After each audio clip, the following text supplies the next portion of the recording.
Today's video is brought to you by StoryboardThat.com. Please visit teachercast.net/StoryboardThat for a limited time offer.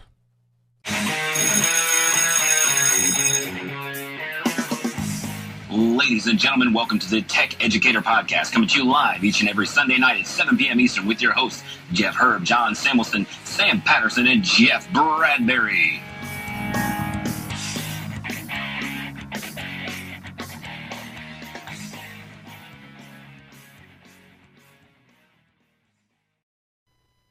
Hello, everybody, and welcome to the 48th episode of the Tech Educator Podcast. My name is Jeff Bradbury from TeacherCast.net. Thank you so much for joining us today. We have a great show for you. We have part 2 of our Final Cut Pro series. We want to say thank you for joining us. We have, of course, our co-host from the West Coast, Mr. Sam Patterson. Sam, how are you today? How are things out there in Puppetville? Things out here in Puppetville are amazing, Jeff. I'm doing great. Looking forward to an amazing show on Final Cut Pro. And you do a little bit of video editing yourself, don't you? I do. I'm over in PCville, so I generally am using either Adobe Premiere Elements, Adobe Premiere Pro, Camtasia, Snagit. I think there's another one. You use way too many platforms, I know. There's, of course, a lot of great platforms. Last week, if you happened to catch episode number 47, we had a great guest on. Sam, why don't you tell us a little bit about our guest and just some of the community reactions that we've had this week from that show? Well, last week's show was really well received because John Carippo, Apple Distinguished Educator, brought us basically an approach for getting students onto Final Cut Pro 10 in an hour doing productive things. And that's exactly the kind of show our audience likes, where it's not just, why should we do something, but kind of nuts and bolts. How do I get started with my students? What does that first lesson look like? And so tonight we are going to have part 2, and probably it's going to be part 2 out of 3 for our Final Cut Pro series. And people want to know, where can we find more information out about that show? And of course they Jeff! Yes, Waka? Where can we find more information out about that show? Well, I'm glad that you asked. You can, of course, go to our website, thetecheducatorpodcast.com, and you can check us out. That show is at techeducatorpodcast.com, episode number 47. And tonight we are going to be having episode number 48. So that would be techeducatorpodcast.com/48. And one of the things that you can, of course, do over here is you can subscribe to us on our YouTube channel. Now, Sam, since we started the Tech Educator Show about a year ago right now, we have actually gained almost 700 YouTube followers, which is really, really good. And of course, we would encourage you to stop by here and check out our PodFund campaign and help support the Tech Educator Podcast. Of course, if you're looking for more information from the TeacherCast Broadcasting Network, we are here live every single Sunday night at 7 o'clock, and also at 9:30 we bring you the Principal Cast. Before we go any further, I have to ask, Waka, how are you today? I'm okay, but this daylight savings time has kicked my fluff. How so? Oh, I'm getting up at the wrong time. I can't sleep right. I keep missing calls from Peggy George because she doesn't have daylight savings time. Now, is that because you don't have a watch on your arm to find the time? No, I've got one of those Pebble watches, and I've got the Google Glass too. I've got a talking clock. It's not a matter of knowing what time it is. It's a matter of being fundamentally misaligned with the cosmic sense of time. Thank you, Ben Franklin. Well, as a native Philadelphian here, Ben Franklin, I can certainly tell you would say you're welcome. And so tonight we bring you our second episode of Final Cut Pro. And, I want to give a quick demonstration here of what Final Cut Pro is. I think last week we did a great job with John here, Sam, to talk about the ins and the outs. And I'd like to kind of go through. So, of course, we are here live on teachercast.tv. We love it when you guys have questions to ask. So if you have any questions, please use our chat box at teachercast.tv. Or, Sam, you're also manning our Twitter feed tonight and using the hashtag TechEducator. So That's right. If you have any questions out there, please let us know. I see Peggy is laughing at the fact that her state has been delinquent in understanding the time changes. I think that's appropriate that we bring that up every week. Definitely. So let's dive right in here to Final Cut Pro. And, one thing about the interface here is that It's very, very simple. There's only 3 spots to this interface. We have up here, we have our top interview, where we're going to keep all of our media library. We're going to talk about that. We have our bottom here. We have our timeline, where we have a whole bunch of stuff going on where really the creativeness happens. And then we have our inspector window that's happening over here. Very, very simple. Now, Sam, last week we talked about ways to get kids up and started. And there's so many teachers out there that are using iPads or iPhones or iPods or some kind of device to be taking the footage. I thought we would start off today by really just talking about how to input and how to organize that media. Because, maybe you do live in a space where students run around in different computers during different parts of the week. And maybe you really want to just figure out, how do you ingest 30 iPads all at the same time? Apple has made it easy. Now, in December, I don't know if you were following this, Sam, or not, but in December, Apple has actually updated Final Cut to version 10.1. And that's really, really important out there if you're using Final Cut, that you're using version 10.1, because they've completely redesigned everything, and they've completely made it so easy for Final Cut Pro users to manage and to organize their media. Let me show you how that works. First of all, over here, we have libraries. And, Apple does a very good job at making these files that are self-contained. It has a library that has everything that you need in it. You don't have to worry. I don't know, I'm sure you're used to Sam, in the PC world, how you have a file and then all the media is all over the place and it's just a mess, right? Right, and I know that when I'm working in like Adobe products, if I get ready to move a file or to move a presentation, it'll warn me and it'll say, hey, all of these resources are all over the place. If you do this, all those links will be lost. We don't have to worry about that at all in Apple World. Let me see if I can make this just a little bit bigger. Tell me more about this Apple World. Well, we're going to be looking at libraries, projects, and events. Okay, and the first thing that you see here is I have 2 libraries. I have a library called EduBabies and Broadcasting, and I have a library called EduTriplets. Now, you can easily take your library and think of a library as maybe a subject, okay? And then inside of that subject, we have events. Now, I have one event here that I called EduTriplets. Now, we're going to create another event here, and that event, we're going to say TEP, or Tech Educator Podcast. So we have 2 events here.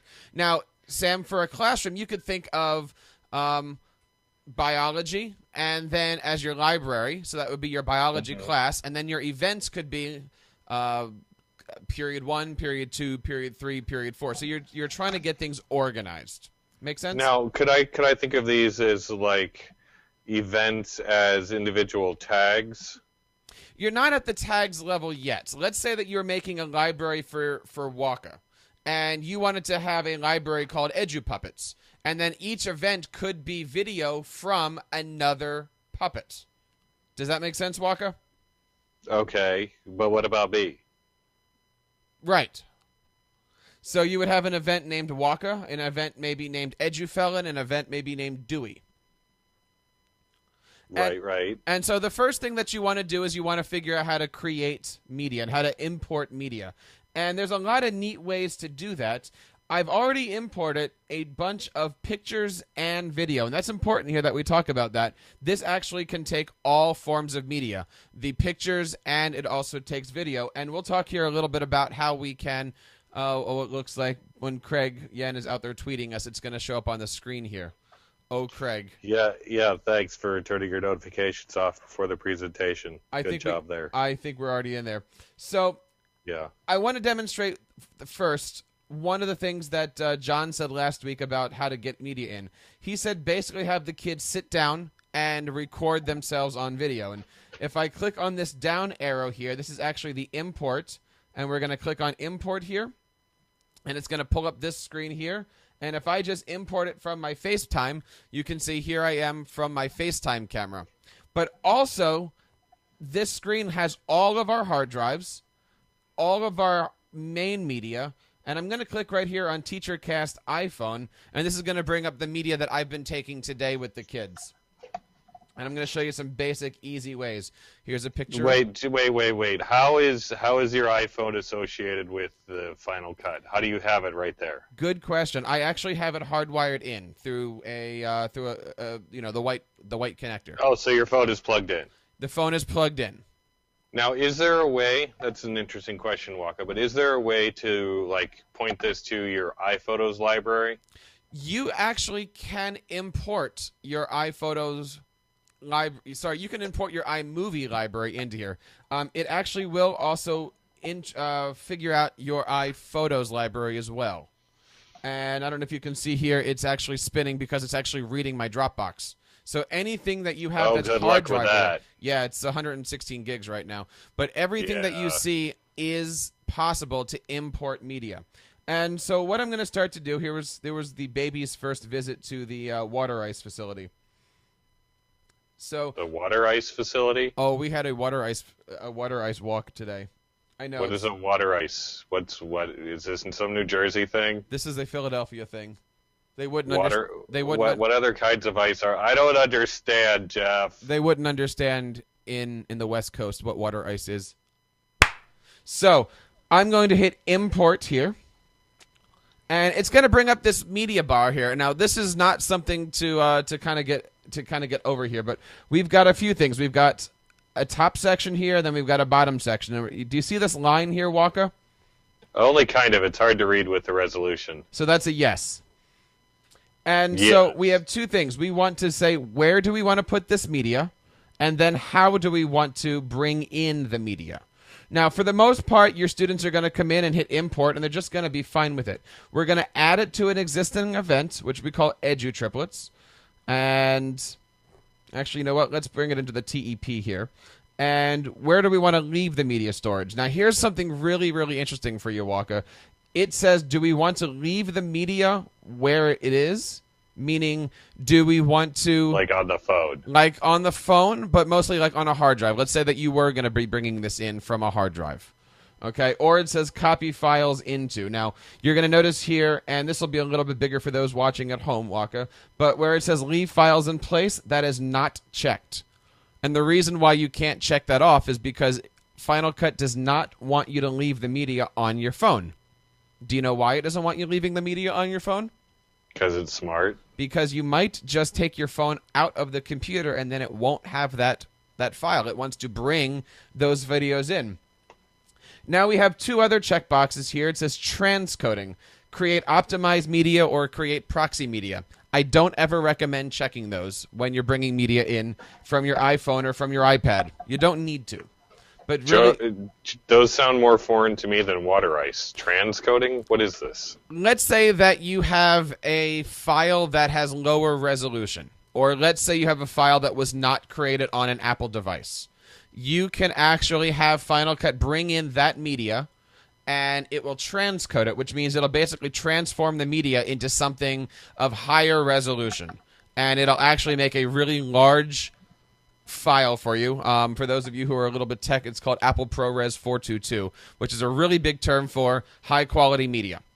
But if you shot your media on, say, an iPhone or an iPad or on most cell phones out there, you don't have to worry about it. I wouldn't check it off.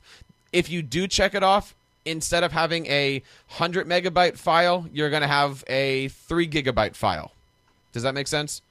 Yes. And essentially what you're doing is you're going to have A, your original content, B, your high-resolution content, and C, proxy media, which is a third different resolution of media. So you're actually going to be bringing it in once, and it's going to be making 3 copies of it for you.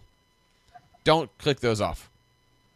Okay? Then you can do some really, really neat things here. You can analyze it for color, and it actually will find people for you. Now, it doesn't say find puppets. It says find people here.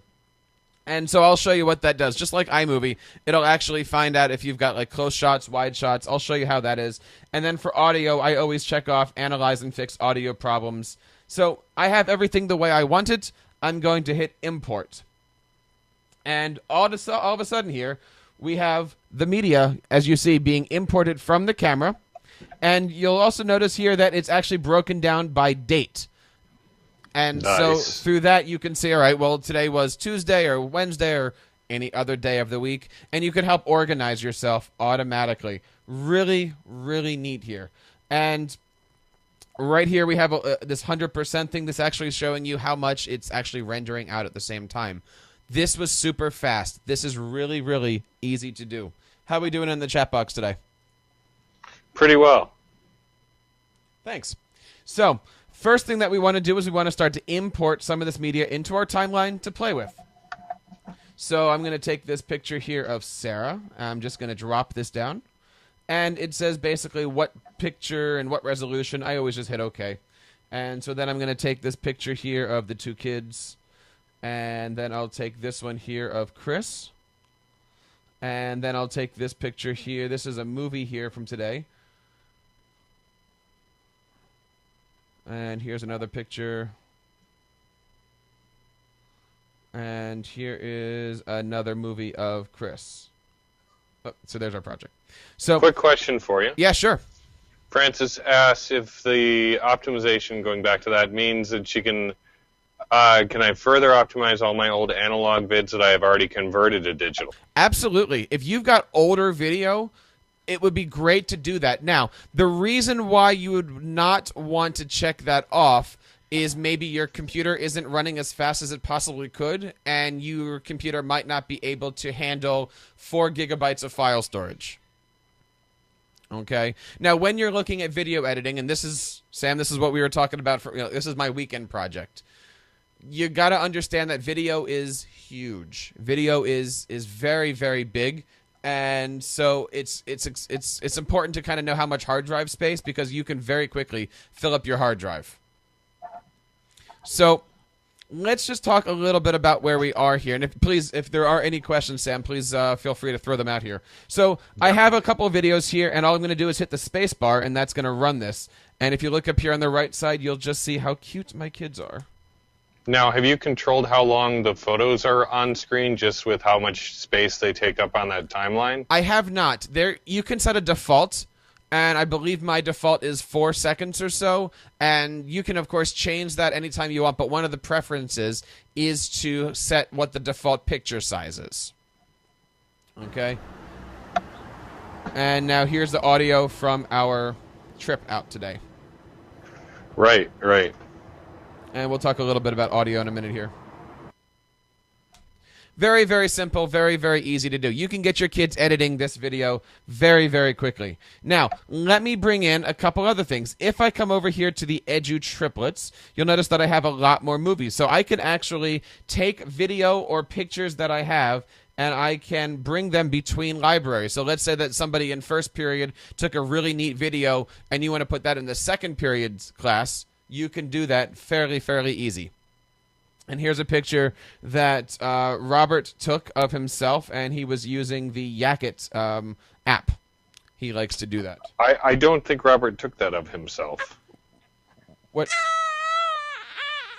do you mean? I think he might have had some help. That's all I'm saying.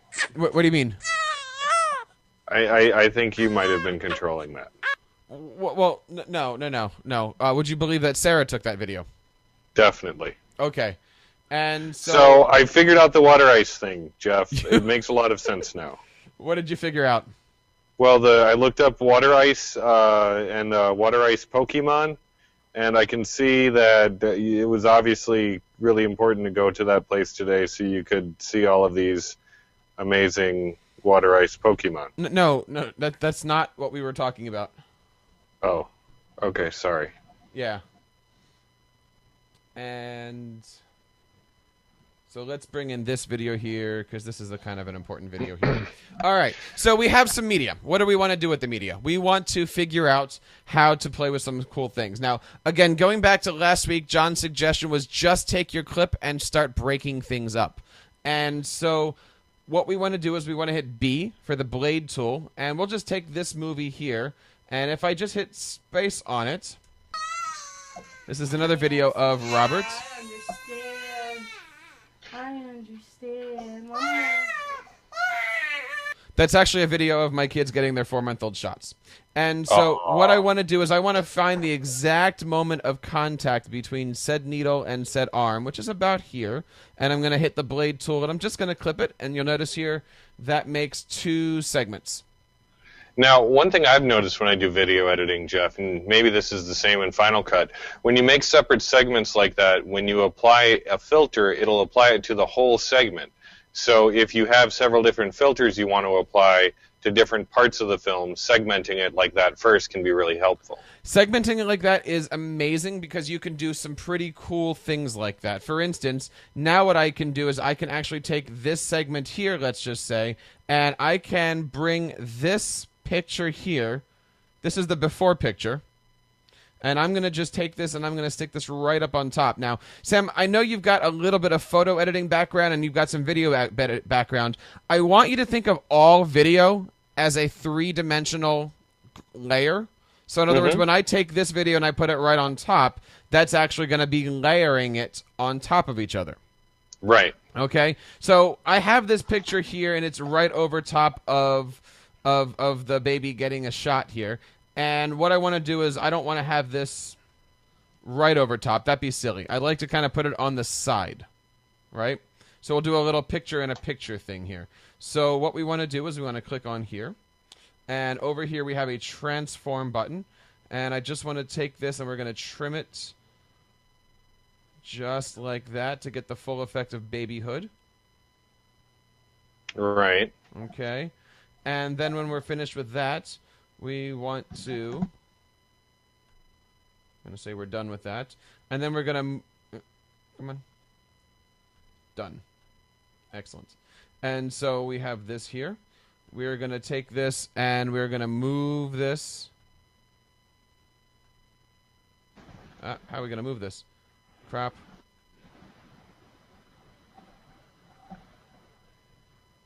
Why are we not moving this? Wrong cursor selected? Wrong cursor selected, and I'm trying to do this with only one hand.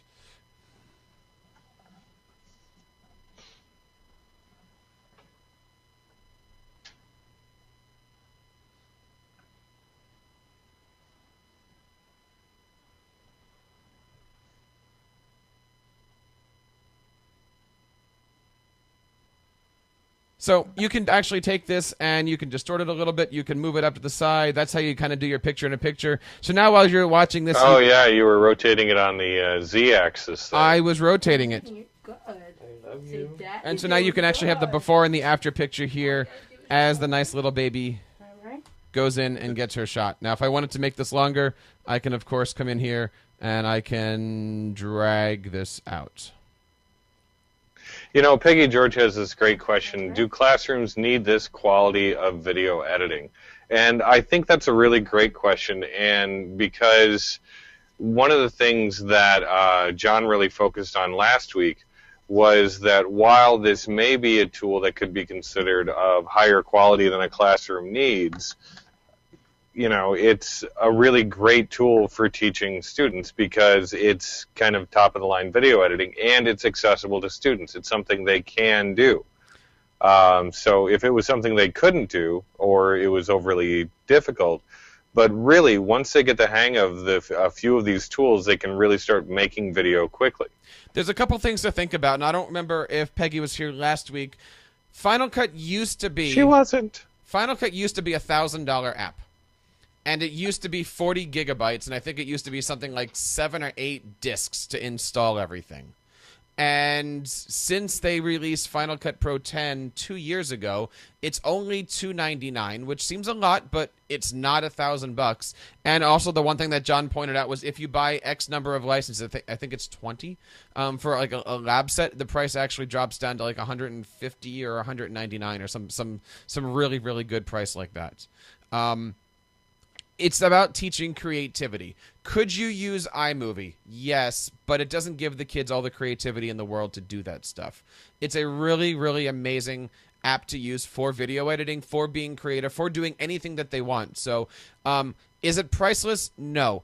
But is it an app that kids would get a really big kick out of from 3rd grade on up? Absolutely. Let me show you some of the really neat things here that we can do with this.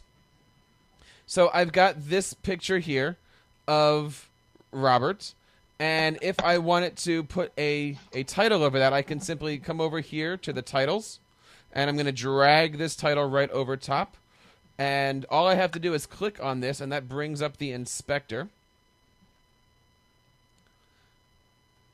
And all I'm going to do right here is click on the word title and go into text. And over here, I'm going to type in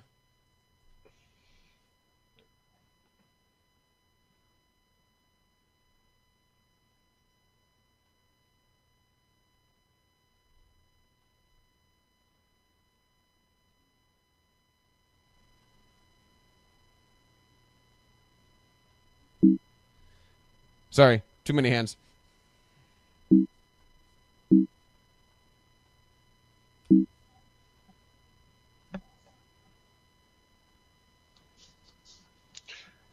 So if you're watching at home, you'll notice he has the video on the bottom layer, the photos on layer 2, which is actually above that, and the title egg on the topmost layer so far. He's clicked on the words, and he's editing the title to deliver his own custom content. Now he's moved the title and gotten rid of the picture altogether. Thank you for that. And so we're going to come over here, we're going to play this, and you can see here we've got a layer, and we've got our title, and it just works. It's really, really neat. Now, one of the neat things about this is we can also expand this, and if we want to go backwards a little bit, we certainly can, and we can play the whole thing.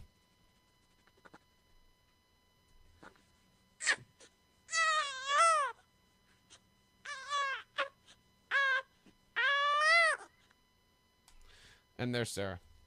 So escape out of there. So there's a lot of neat things that we can do with this. If we want to, we can, of course, come over here and take a picture just like this, and we can change... Yes, Waka? What if I didn't like the sound of a baby crying and I wanted to record something else over that? That is a good question. Here's what we can do. We can actually click over here, and we're going to make this a little bit bigger. Down here, there's a plus and a minus. Down here? Where's down here? All the way at the bottom of the screen, there's a plus and a minus. And right to the right of that, there is a box that's going to open up that's going to say, how do we want this to look at? If you notice right here in our timeline, we have a lot of video and a little bit of audio, but we can also create this so that way it's a little bit of video and a lot of audio, or we can actually make this audio only. And what we're going to do is we're going to actually drop the audio all the way up or all the way down. And let's just drop this down. And so now what I want to do is I want to record my voice over top of this. And this is also really good for kids. Let's say that they have a picture or they're going to do a picture slideshow. You can actually have them talk over top of the picture slideshow. So I'm going to come up here to Window, and I'm going to click on Record Audio. Do you see that, Waka?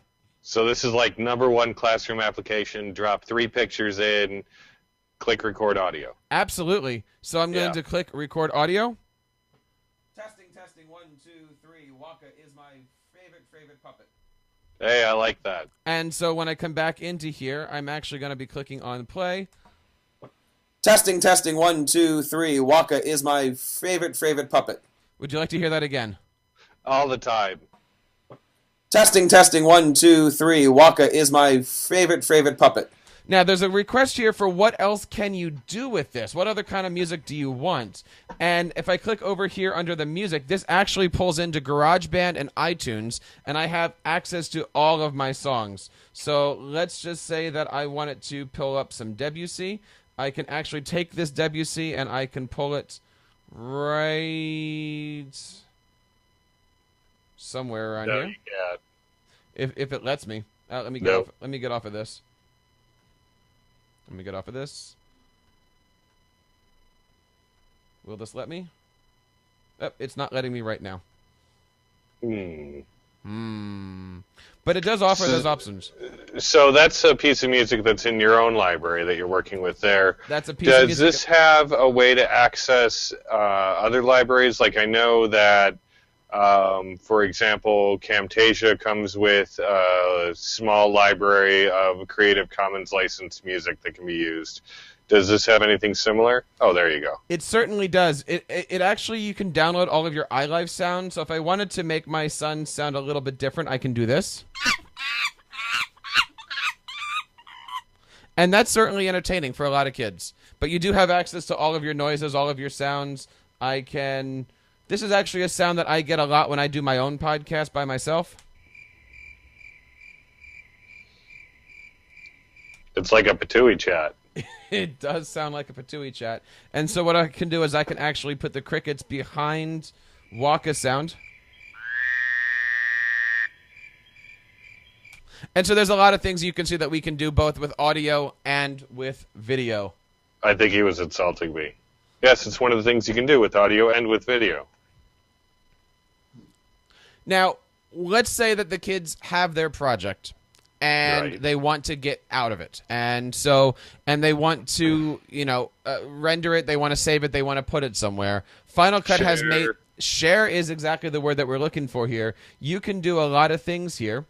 For instance, if you come over here to our share menu, we can save it out to DVD, we can save it out to a master file, we can save it out to all these different resolutions. The ones that the kids love, of course, is you can upload it directly to Facebook, upload it directly to YouTube or Vimeo. You can do a ton of things with it as far as sharing out.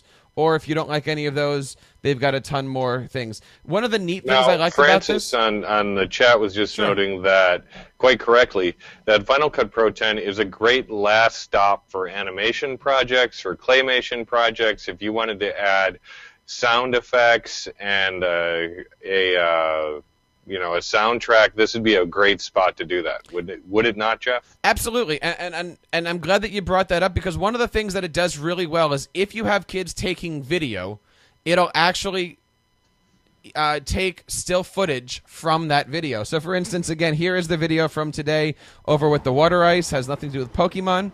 Let's just say that I like that shot right there. I can actually come out here to share, add a destination, and I can actually hit Save Current Frame. I'm just going to slide this up here so you can see that. And so when I come over here, I'm going to save that current frame, and it's just going to take that frame, and it's going to make a graphic picture out of it.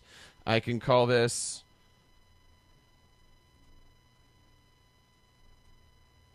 Call it Mom. Are you typing Baby. Hot Mama at the water ice? I certainly can, and I can export it as a Photoshop, as a PNG. I can export it to a lot of things, and then when I hit next, I'm going to save it onto my desktop, and very, very easily, Waka, we can take all of your great video, and we can make screen shares out of it. So, of course, when I come over here, there is that picture. Nice. Very, very easy, very, very simple to do all that stuff. So kids are going to get a big kick out of automatic upload to YouTube. It's great. I will tell you that the most that it can do... Actually, you know what? Never mind that. In previous versions of Final Cut, the most you could upload to YouTube is 15 minutes. But not this version. The 10.1, you can upload as much as you absolutely want to. Right? I hear Steve Jobs was all like, Mr. Gorbachev, tear down this wall. So, now that we have these basic how do you do things features, let's really play with this. I'm going to come back in here to TEP. I'm going to click on New Project, and I'll show you some fun things that the kids are really going to enjoy. I'm going to click on a new project. I'm just going to name it Puppets, because I know you like that. And I'm going to put it in the events. Interest. Absolutely. I can have this stereo or surround sound. Now, if your kids really want to work with surround sound, they'd love to do that. And I'm just going to click on OK for all of these things. I have a new project down here. And, of course, what does a new project want? We want to have curtains. So we're going to put some curtains on here. So everything's going to click over here. And let's just see what that looks like. That's 45 seconds of curtains. We don't want that. So we're going to shrink this down here to about 2.5 seconds of curtains. We are going to say 2.5 seconds of curtains, and then there we are. I'm going to come over here to this picture of this wonderful little baby. And I'm going to import this picture here. I'm going to import this picture here. And so let's see where we are with this. Years from now, your kids are going to be like, Dad, did you think we were puppets? Because all these files with our pictures in it say, like, puppet this and puppet that. Now, if you notice here, on the sides, because these pictures were not taken in widescreen, you've got these black lines. And a lot of pictures that you're going to be taking with your iPhone and iPod are going to be like that, especially if you have those wonderful kids that take the pictures with the phones up and down. Do you know? Yeah, pretty much. So how do we fix that? Well, we have these things called generators, and we have all these backgrounds here. And let's see if we can pick a background. We want this one here, which looks underwater. See how that one kind of works? And when you play it, it kind of has see how the lights kind of fade? See that, Walker? Right. So what I can actually do is I can take this generator, I can extend it out, and I can take these two pictures here, and I can put them above the generator.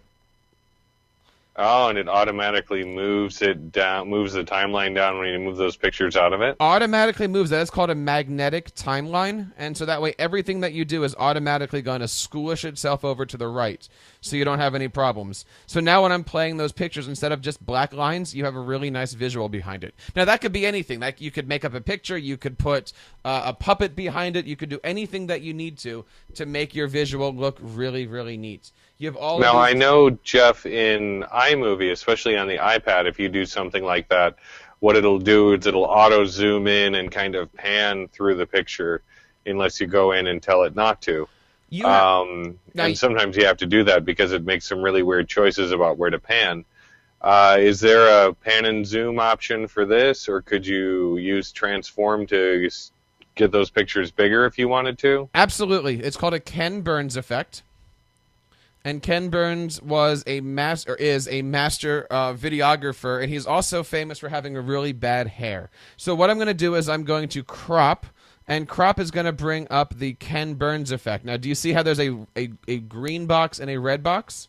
Yep. The green box says start, and the red box says end. So I'm going to shrink this down right here, and I'm going to pull this out just like that, and when I hit done, it'll zoom up here. Also notice that when it zoomed, it made a full image. And so it's now going to zoom right on top of that beautiful little child. Pretty cool. Nice. So if you have your kids taking pictures on a field trip, this is a really, really neat way to get them going and getting them be creative. I can also, over top of all of this, put this title here, which if I put this title on here, and I stretch this title out. Let's see here if it clips on. And then I'm going to stretch it out this far here. I'm going to click on name. And we're going to click over here. We're going to back up.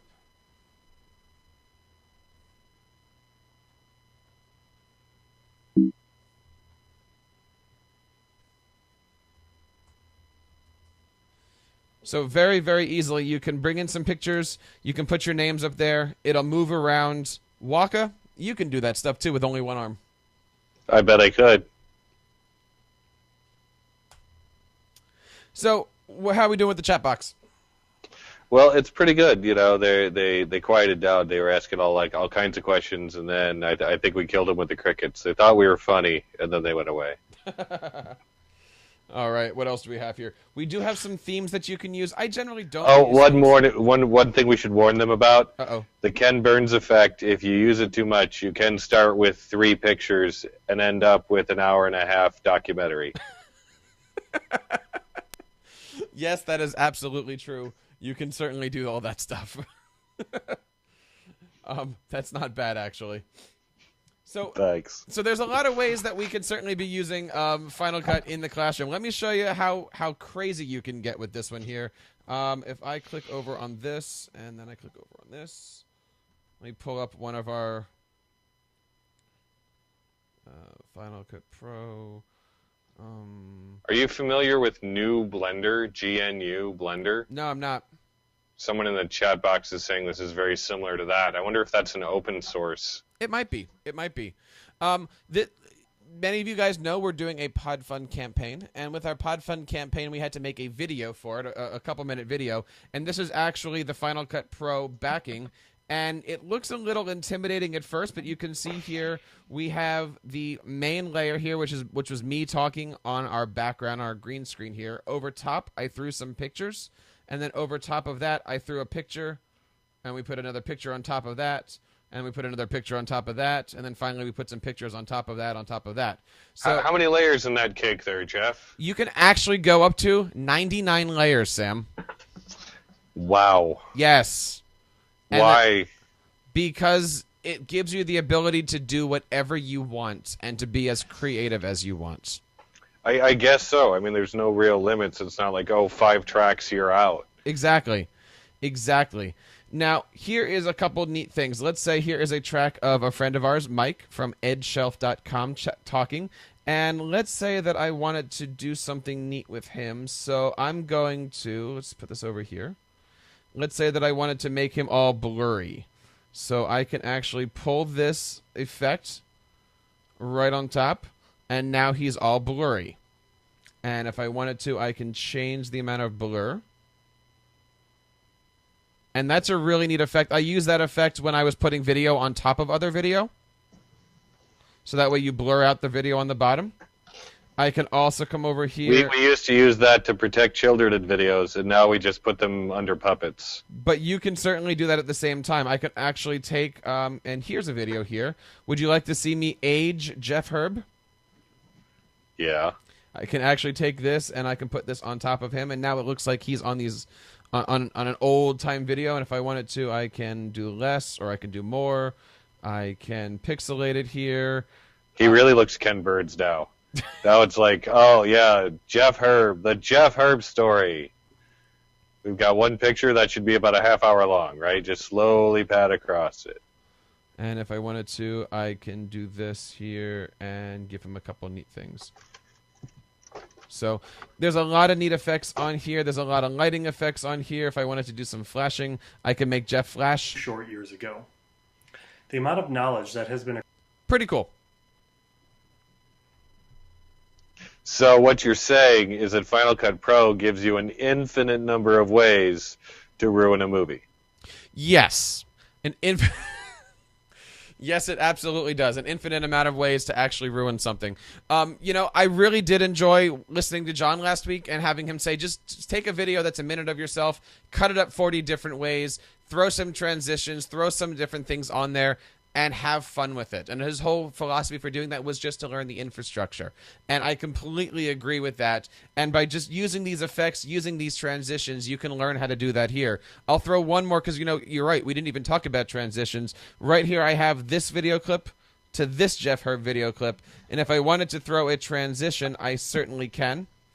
I can... And just to clarify, the effects you were using earlier were effects that are effect packages that when you drag them onto the sequence apply to that whole sequence. So earlier when we were cutting up the original video into shorter sequences, that puts kind of boundaries on what effects we're using. So that blur was a blur effect that applied to the whole clip, and now you're building a transition. Absolutely. And so the transitions are very, very easy to use, and I'm just going to show here. In the education field. Hi. And there's another transition clip. In fact, let me just drop his audio here. I like that transition. Kind of makes it look like a bomb just went off. Certainly does. Or if I didn't like that one, I can actually use this one here and just go right over top.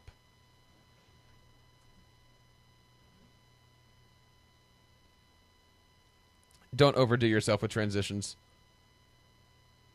So you can make them as long as you want. You can make them as short as you want. You can even give people seizures from watching your transitions. Yeah, so says Craig Yen. So says Craig Yen. Absolutely. So what can you do with this? How can this actually help you? Now, Sam, you and I were talking about ways to utilize the puppets. And one of the things that you were using the puppets for was green screen effect. If you are interested, you can use Final Cut Pro to add green screen. So, for instance, you've got a green screen behind you. You can actually take the video of Waka and then put that into Final Cut, and then it'll actually superimpose anything that you want to behind it, whether it be a chalkboard like I have here, or a video of a moving train heading right into Waka. Anything like that can be done with Final Cut very, very simply. Right. Wait, what was that, Walker? You sounded like Sam for a second. I saw your No, I didn't. Oh, okay. No, you're wrong. Now, there's one last step here that I wanted to share with you. We did talk about exporting, but let's say that you're in a class and you have 30 kids running Final Cut all at the same time, and you needed to, in one night, get all that video out onto a movie. Walker, you're really close to the camera. I can see up your nose. Well, I just want you to know I'm really paying attention. I'm Got it. listening very earnestly. So one of the things that you can do is go on here 30 times. You can take this project and you can export it. And then you can click on another project and you can export it. And then you can click on another project and you can export it. But that takes an awful, awful long time. One of the things that you can use is a program that Apple provides. It's a $50 program, which might seem expensive, but for what I'm going to show you, it's amazing. And it's called Compressor. Have you heard of that one, Waka? He has heard of Compressor. Now, what Compressor can do is it'll help you batch export things. So, for instance, when I'm done Tech Educator, it takes me roughly 45 minutes to edit down and then about another 25 minutes to export that video. And then if I needed to, I have to export the audio. So I could actually be sitting here for about 3 hours editing, exporting. But then after that, we've got Principal Cast at 9:30, right? Well, in order to get through all of this stuff, I use an application called Compressor. And the neat part about that is, if I bring this screen back up, Sam. Yes. I'm going to take my video here, and I'm going to click up here, Send to Compressor. And that's going to open up Compressor. And let me just get some of these things deleted here, because I was playing around earlier.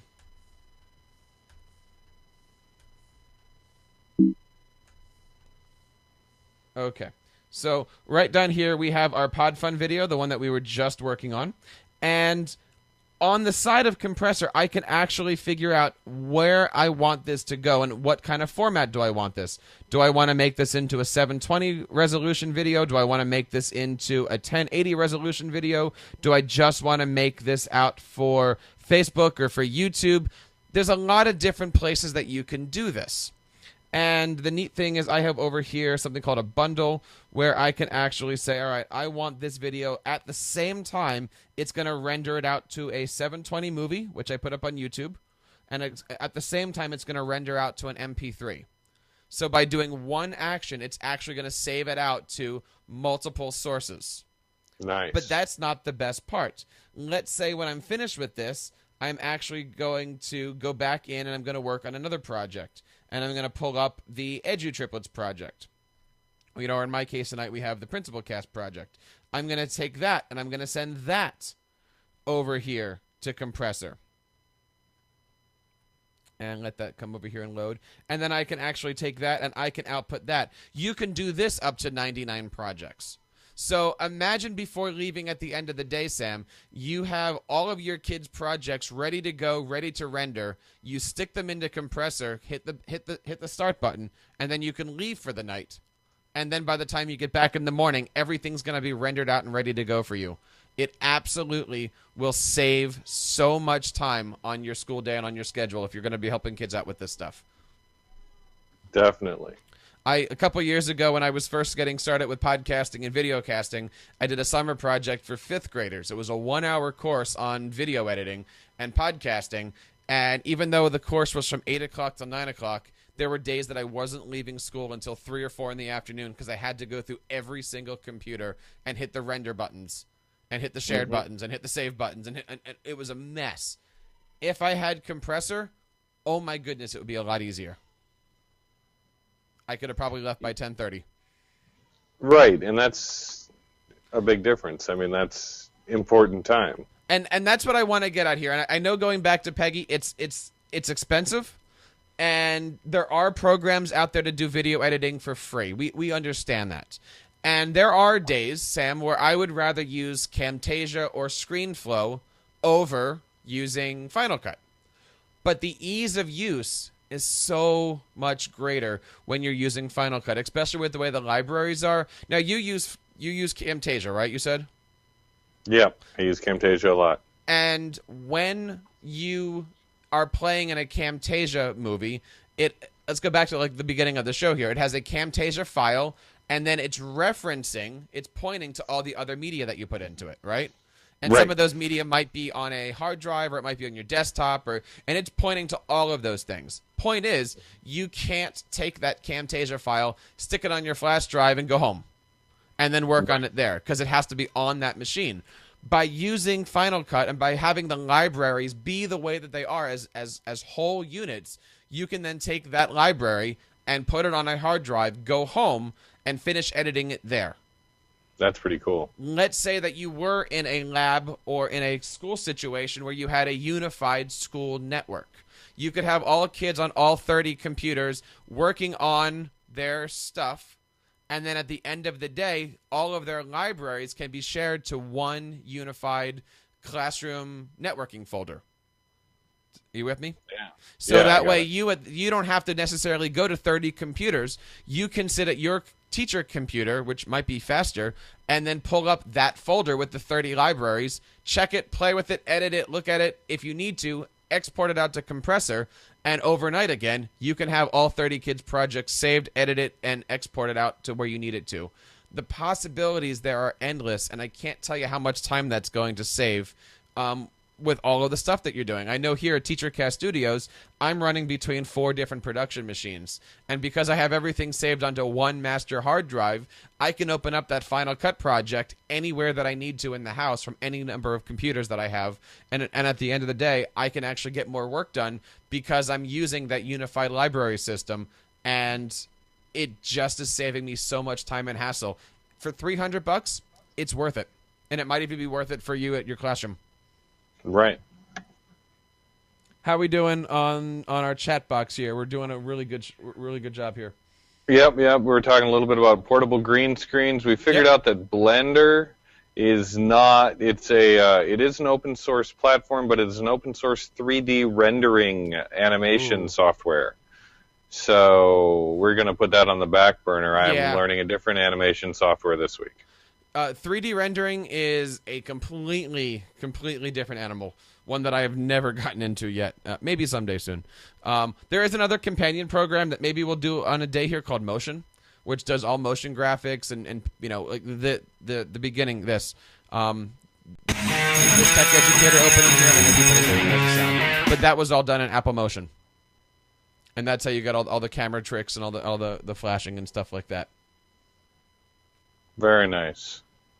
So that's a little bit of the button pushing. Next week we're going to come back and we're actually going to do a full Final Cut project. But I really wanted to spend the time today on the show just really going through button by button. What does it do? How do you do things? Now, if you have iMovie, it works very similar up to a point. You can't. I haven't found yet if iMovie. I don't think iMovie works into compressor the same way that Final Cut does. And it certainly doesn't have all the features to it. So most people say, do I need to go to Final Cut? Can I just stick with iMovie? And my answer is always the same. Play with iMovie first, and then go to Final Cut. You might find that for $300, it's the best thing in the world out there. I know once I started editing out on Final Cut, so much easier. And especially since December when Final Cut 10.1 came out, everything became easier for so many people in the video editing industry. And that, in a nutshell, is Final Cut. There's so much more to talk about. We didn't even talk about things like color correction, which for your kids don't even have to worry about. Didn't really talk about audio enhancements. Don't really have to worry about for basic stuff. So next week, please join us. We're going to do a big Final Cut project. Sam, maybe we can come up with some puppets topic. Definitely. And we'll definitely go from there. Maybe we can make a commercial for Waka. Right. We'll do live footage from Q. That would be good. Is there a way that we can get some of your Q footage and we can make a commercial for Waka? Definitely. Nice. Are you doing the keynote this week, Walker? No, they didn't call me for the keynote. I don't know who it is. Sir Ken Kuros or something like that. Oh, no. So are you going to break in and entering earlier? I never plan these things. They sometimes just happen, Jeff. Very, very nice. What is going on this week in Patooey Land? This week in Patooey Land, I think we may be taking a break because we are at Q this week. So we'll be down in Palm Springs working with other educators. We're doing a workshop on Flip Classroom and Flip Class tools and with Cheryl Morris, and that'll be a lot of fun. But I don't think we'll actually have a chat. Hey, you know what I want you to do when you're at the convention? I want you to ask the question to people, what happens if you are the top person at Q? Okay. I want you to say, then you're the Q tip. That's really funny, Jeff. Do you get it? I get it, even though I don't have ears. And for that humor, we certainly welcome you to come over to teachercast.net/podfund and support the Educational Broadcasting Network here. If you enjoyed tonight's program or any of our broadcasts, please check us out, teachercast.net/podfund. We want to thank again our big friend from Arizona, Peggy George, for supporting us and helping out. And we have a few other supporters there. But we are quickly on our way to our what was that? Huh? I got tired. Anyway, check us out here at teachercast.net. We have a lot of great stuff. We have done 6 app spotlights in the last week and have a lot of great spotlights, a lot of great content coming up. Next week again on the Tech Educator Podcast, live on Sunday nights at 7 o'clock Eastern. We are going to be doing our last and final show on Final Cut, talking about video editing. I believe we're going to have Mr. Samuelson and Mr. Herb here. I don't think you're going to be back, right, my friend? I may just be you and Mr. Herb because both Mr. Samuelson and I are at Q. Ah, that's right. So right, definitely, right. Definitely check that out as we go through here. Want to thank again everybody for watching on TeacherCast.tv, where you can check us out each and every week live. Join us again at 9:30 tonight. We have the Principal Cast, where we have an amazing show for you featuring Dr. Spike, Jessica, and Teresa. Waka, thank you so much for being here tonight. Thank you, Jeff. It's always a pleasure. Do you have any other friends there that are with you? Oh, there's all kinds of friends. Anybody that I wants don't let to... them on camera. They hog the spotlight. Hey, come on! Hey, just for the record, Peggy liked the Q-chip joke. It's good to have an audience that's easy to please, right, Jeff? That's why I have the triplets. Oh, that won't last long. Nice. Of course, if you want to check us out next week, thank you so much. You can reach us on Twitter at TechEdShow. Email us at feedback@techeducatorpodcast.com and leave a voicemail at techeducatorpodcast.com/voicemail. And we love it when you subscribe to us at teachercast.net/YouTube. Sam, I'm muting your audio. Sorry. Thank you so much. We will be back next week. Until that time, keep up the great work in your classroom and continue sharing your passions with your students.